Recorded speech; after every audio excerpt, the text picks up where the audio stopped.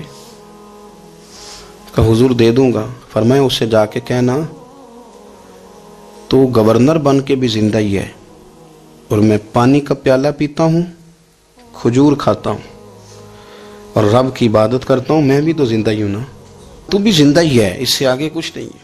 اور میں کھجور کھاتا ہوں، پانی کا پیالہ پیتا ہوں، میں بھی تو زندہ ہوں نا۔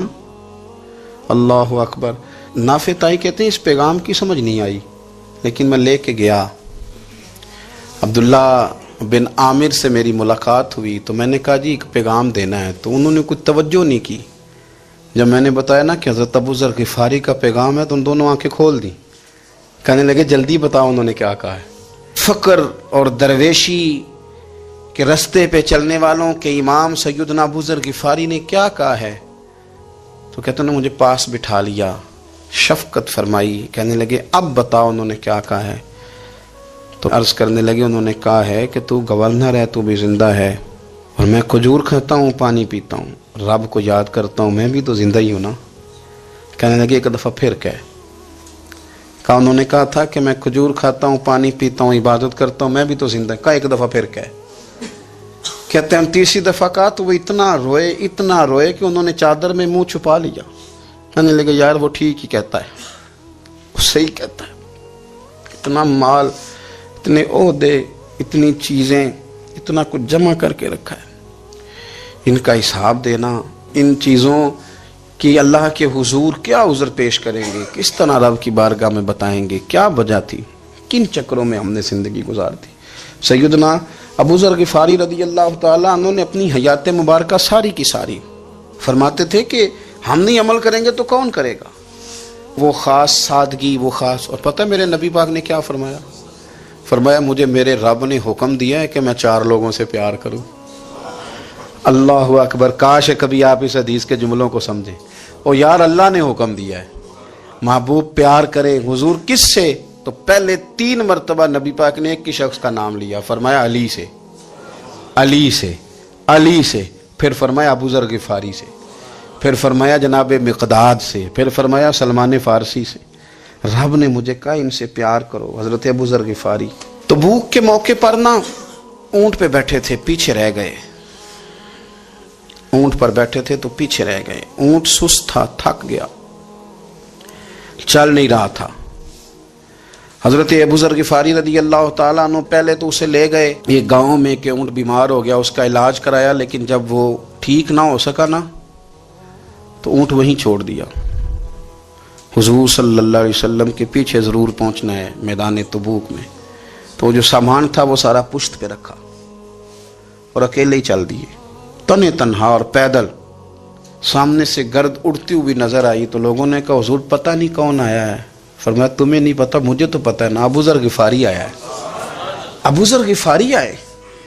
پھر حضور نے فرمایا یمشی واحدہ و یموت واحدہ و یبعث واحدہ، فرمایا یہ تنہا چلتے ہیں، یہ تنہا ہی دنیا سے جائیں گے، تنہا ہی اٹھائے جائیں گے، تنہا چلتے ہیں، تنہا ہی دنیا سے جائیں گے، انتقال تنہا ہی اٹھائے جائیں گے۔